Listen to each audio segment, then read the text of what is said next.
En mí había oscuridad y me trajiste a tu luz. Por siempre cantaré de tu amor. Muy buen día tengan todos ustedes en este día, mis hermanos. Y continuamos estudiando el libro de Apocalipsis, capítulo 12. Y podemos dividirla en las siguientes secciones. Número 1.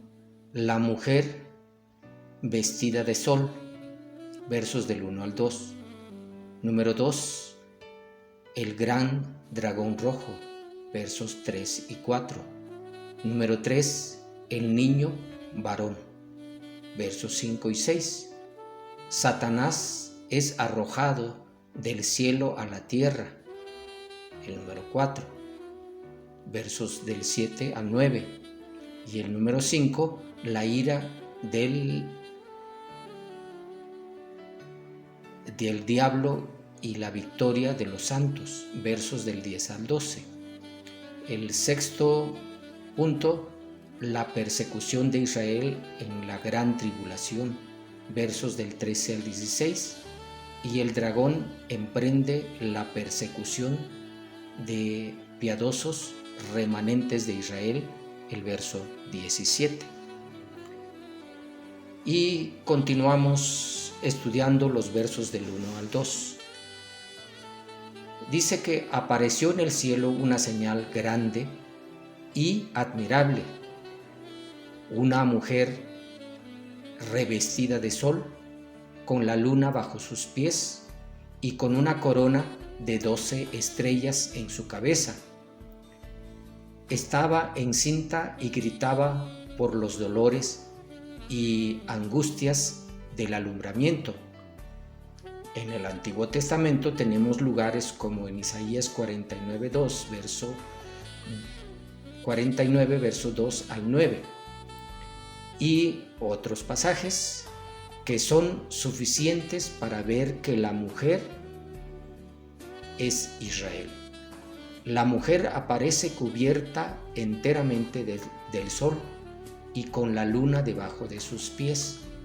El sol es así símbolo de la gloria, justicia, salvación y victoria con que Jehová arropa a su pueblo, mientras que la luna debajo de sus pies puede ser símbolo del dominio sobre las cosas humanas. La corona de 12 estrellas representa, sin lugar a duda, las 12 tribus de Israel, descendientes de los 12 patriarcas. En cuanto parir con dolor, eso Dios ya le había dicho a la mujer, parirá con dolor por el pecado de desobediencia y con angustia por el pecado de Israel por su desobediencia e incredulidad y dureza de corazón. Por los que los versos 3 al 4 dice, entonces apareció en el cielo otra señal, un enorme dragón rojo con 7 cabezas y 10 cuernos, y con 7 coronas sobre las cabezas. Su cola arrastró la tercera parte de las estrellas del firmamento y los arrojó sobre la tierra. El dragón se plantó enfrente de la mujer que estaba a punto de dar a luz para devorar a su hijo en el mismo momento en que éste naciera. El dragón rojo es rojo encendido, como en el capítulo 6, verso 4, también en el capítulo 13, verso 1, vemos que aparece con características similares a las de su agente principal, el anticristo, la bestia que sube del abismo del mar. Como ella también, el dragón, tiene 7 cabezas y 10 cuernos. Esto nos lleva a Daniel 7, con la diferencia de que aquí tanto el dragón, el diablo como la bestia del mar, el anticristo, aparecen con la suma de las cabezas de las 4 bestias de Daniel 7. La interpretación de los 2 símbolos, cabeza y cuerno, nos ayudará para mejor entender el pasaje. La cabeza es el símbolo de la nobleza racional y del conocimiento, con lo que se da a entender la inteligencia astuta y malvada de Satanás, sabiduría corrompida, del que fue un día sello de la perfección, lleno de sabiduría y acabado de hermosura. Ezequiel 28, 12 y 17. El que el dragón lleve las diademas sobre las cabezas significa, pues, que es su inteligencia lo que planea, la que manda y domina. El cuerno es símbolo de poder y de fuerza, y el número 10 indica perfección matemática, así como el 7 lo es de totalidad espiritual, buena o mala. Como fondo del actual pasaje, vemos en Daniel 7 versos del 17 al 27. Los 10 cuernos dan pues a entender el tremendo poder que el diablo y el anticristo ejercerán durante el periodo de la gran tribulación. Las 7 cabezas sobre un solo ser, el maligno, indican una completa concentración del mal. El color rojo encendido es símbolo de violencia destructora. Todo contribuye a formar una imagen terriblemente maligna. Del griego aura, cola, es un término que se aplica al rabo de un animal, pero también significa retaguardia. El verbo surein, arrastra, por cierto, indica el poder de maligna seducción con que esclaviza a los seguidores. Las estrellas del cielo son con la mayor posibilidad de ángeles. Con él los pisoteó Daniel 8:10 y este a su vez con Judas 6. Guardaron su dignidad. Satanás sedujo y se llevó tras de sí a la tercera parte de los ángeles, convirtiéndolos en demonios. Notemos que arrastra indica que la maligna dominación de Satanás sobre los demonios continúa para indicar a estos secuaces suyos que hagan constantemente daño a la humanidad y especialmente para impedir el triunfo del plan redentor de Dios en Cristo. El plan de Satanás de devorar al Hijo que iba a nacer ha sido siempre desde la aparición del hombre sobre la tierra. Vemos desde Adán y Eva, Caín y Abel y todos los intentos de destruir el linaje de Jesús. Herodes quiso matarlo, al final crucificaron a Jesús para que no hubiera la oportunidad de salvación, pero Jesús resucitó, con eso venció a Satanás. Con este hecho, el sacrificio de Jesús es válido para que tengamos derecho a la salvación. Además, Jesús ascendió y fue a preparar lugar para los que creen en Él. Y al final de los tiempos Jesús lo volverá a vencer y lo echará al lago de fuego, donde estará por toda la eternidad mientras que Jesús reinará con los santos por la eternidad en la Nueva Jerusalén. Dice esto versículos en la Nueva Versión Internacional: ella, la mujer, dio a luz un hijo varón que ha de regir a todas las naciones con un cetro de hierro, y el hijo de la mujer fue arrebatado a la presencia de Dios y ante su trono. La mujer huyó al desierto, a un lugar preparado por Dios para ella, para ser sustentada ahí durante 1260 días. Vemos aquí el cumplimiento de la profecía del capítulo 66 de Isaías, el alumbramiento del Mesías por parte de la mujer, que es Israel, y su introducción a la diestra de Dios el Padre, a pesar de la oposición de Satanás y sus huestes. En el versículo 6 se nos narra la huida de la mujer al desierto tras de la ascensión del hijo varón, que fue arrebatado de acuerdo con el Salmo 2. Algunos comentaristas dicen que va a ser en una ciudad llamada Petra, que se encuentra en el desierto. Finalmente, en cuanto a la duración de esta huida en ese lugar preparado por Dios para ser sustentada por 1260 días, es decir, durante la persecución del anticristo, según Daniel 7:25.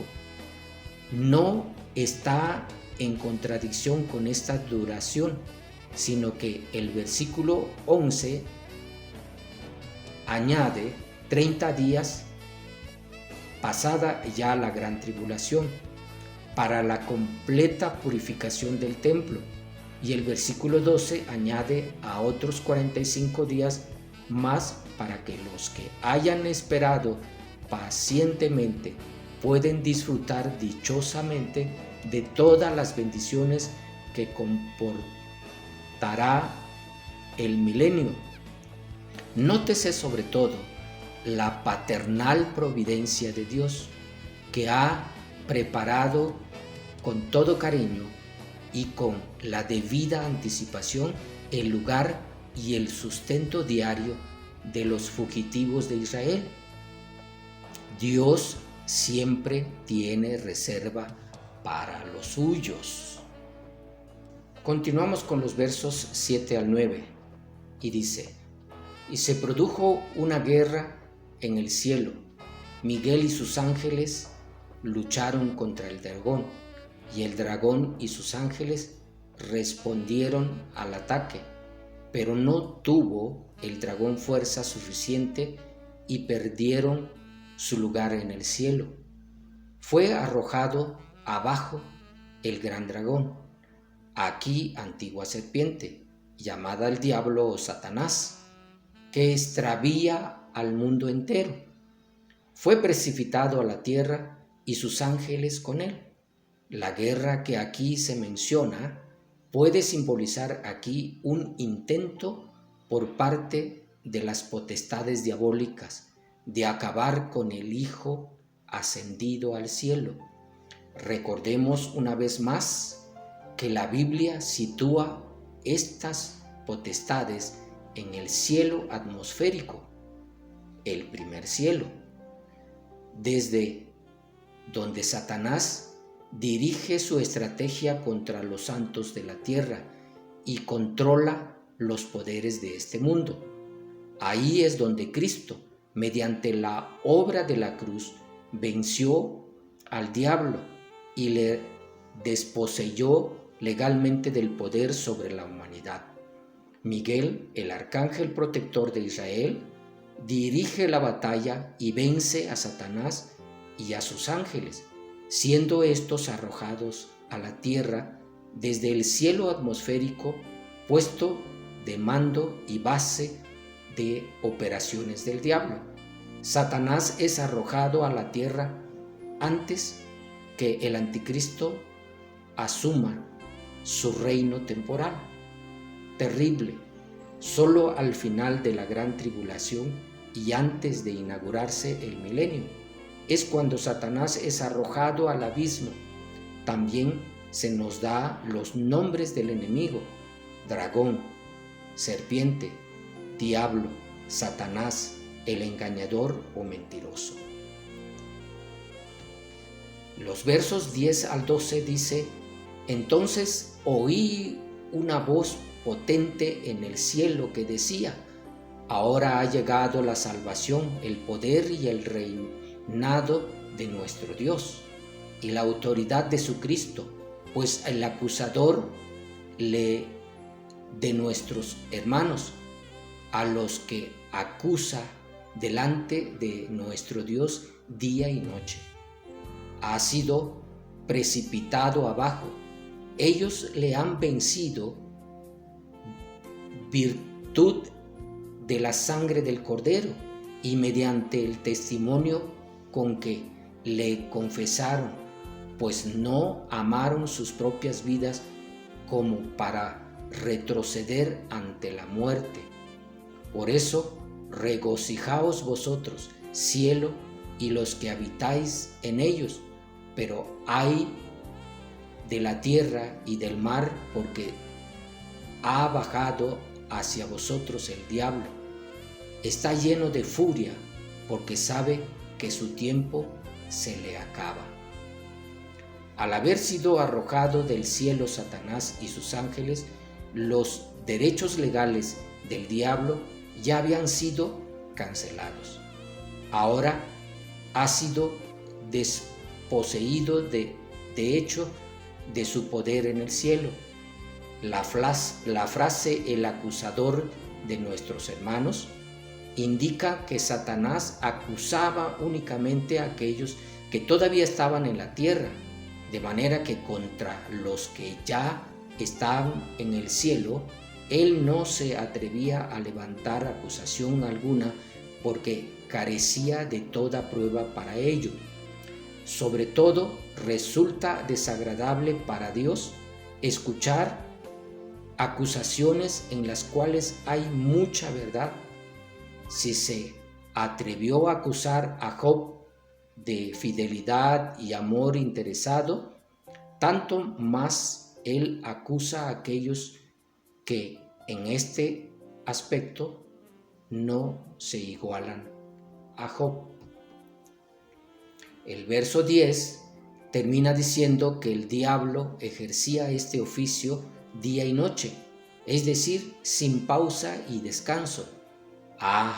Si nosotros fuésemos tan diligentes en el servicio de Dios y el amor a nuestros hermanos, así como en la proclamación de la buena noticia a los inconversos, como el diablo lo es en su odio a Dios y a la obra de la salvación.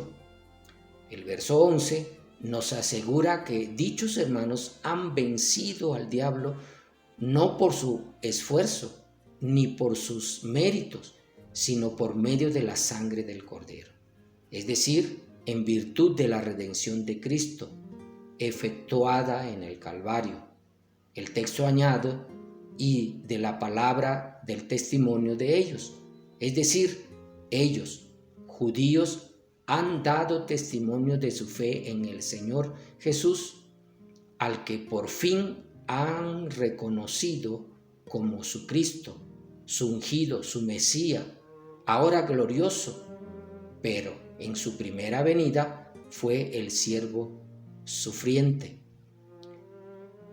La fe que vence al mundo, vence también al diablo, que es el príncipe de este mundo. El testimonio de estos valientes quedó sellado con la sangre, pues el texto añade que no amaron sus vidas hasta la muerte. Habla de la alegría de los santos, porque Satanás tiene un límite de tiempo, por eso con toda su furia castigará a los de la tierra en la gran tribulación.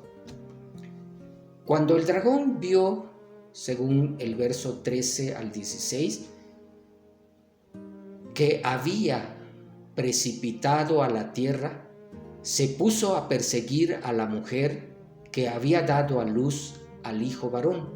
A la mujer se le dieron las 2 alas de la gran águila para que huyese al lugar preparado para ella en el desierto, donde había de ser sustentada durante 1 tiempo, y 2 tiempos y medio tiempo, lejos del alcance de la serpiente. Entonces la serpiente arrojó por su boca como un río de agua para alcanzar a la mujer y arrastrarla en la corriente del río. Pero la tierra vino en ayuda de la mujer, abriendo su boca y tragándose el río que el dragón había vomitado de su boca. La historia entera en una viva muestra de la persecución que en realidad ha fracasado con el pueblo judío como consecuencia de la ira de Dios contra Israel rebelde. El antisemitismo de todas las épocas ha producido millones y millones de víctimas en el pueblo elegido de Dios. El holocausto de 6 millones de judíos por orden de Hitler no es pues de extrañar que el dragón, una vez arrojado a la tierra, persiga a la mujer, esto es, a Israel, pero no ha sido Dios quien castiga a Israel, sino Satanás, queriendo exterminar al pueblo escogido. Las 2 alas significan la fuerza y el poder que Dios le da a Israel para alejarse del alcance de Satanás. El verso 14 habla de un desierto, probablemente sea un lugar llamado Petra, que se encuentra al sur del Mar Muerto. Es un lugar rocoso con cuevas, y Dios lo sustentará natural o sobrenaturalmente, ya que Satanás matará a 2/3 partes de los judíos en aquel tiempo. El verso 15 nos declara que la serpiente, ya claramente identificada en el verso 9, al no poder alcanzar a la mujer huida, arrojó por su boca como un río de agua para alcanzar a la mujer y arrastrarla en la corriente del río, teniendo en cuenta que la serpiente, el dragón, que ha sido arrojada del cielo a la tierra, hace del anticristo su agente visible. Aprovecha el elemento propio de el agua, ya que se trata de la bestia que sube del mar. El río es símbolo aquí de fuerza destructora, especialmente de invasión armada. En cuanto que la tierra que ayudará a la mujer se trata de una intervención sobrenatural para proteger a su pueblo, como ocurrió en Egipto. En aquel tiempo, ese no de Faraón lo tragó el mar, y ahora el no del anticristo lo tragará la tierra. Exactamente cómo sucederá no es posible decirlo ahora. Es probable que la tierra simplemente se abra y trague a los perseguidores, igual que sucedió con Coré, Datán y Abiram. Por último, el verso 17 dice: este versículo muestra especial enigma que el diablo tiene contra los judíos convertidos al cristianismo. Entonces el dragón se enfureció contra la mujer y se fue a hacer la guerra contra el resto de su descendencia, los que guardan los mandamientos de Dios y mantienen el testimonio de Jesús. Aquí vemos que el diablo, burlado una vez más, pero lleno todavía de ira contra la mujer, Israel, se fue a hacer la guerra contra el resto de su descendencia. ¿Quiénes forman este resto? Estos también serán hebreos quienes no pudieron refugiarse. Ellos se atendrán a los mandamientos del Antiguo Testamento, sea que estarán practicando la ley, pero a la vez creerán en Cristo y testificarán de Él. En efecto, los mandamientos de Dios contrastan con lo que dice Juan capítulo 13, verso 34, donde aparece un solo mandamiento de Cristo para la iglesia, cuerpo de Cristo en el que el Espíritu Santo habita, en su residencia corporativa, sirviéndola de alma. Aquí vemos que estos judíos observan la ley, pero llenándola del Espíritu que le había sido sustentado. Son así capaces de cumplir la ley del reino de Dios, incluida el Sermón del Monte.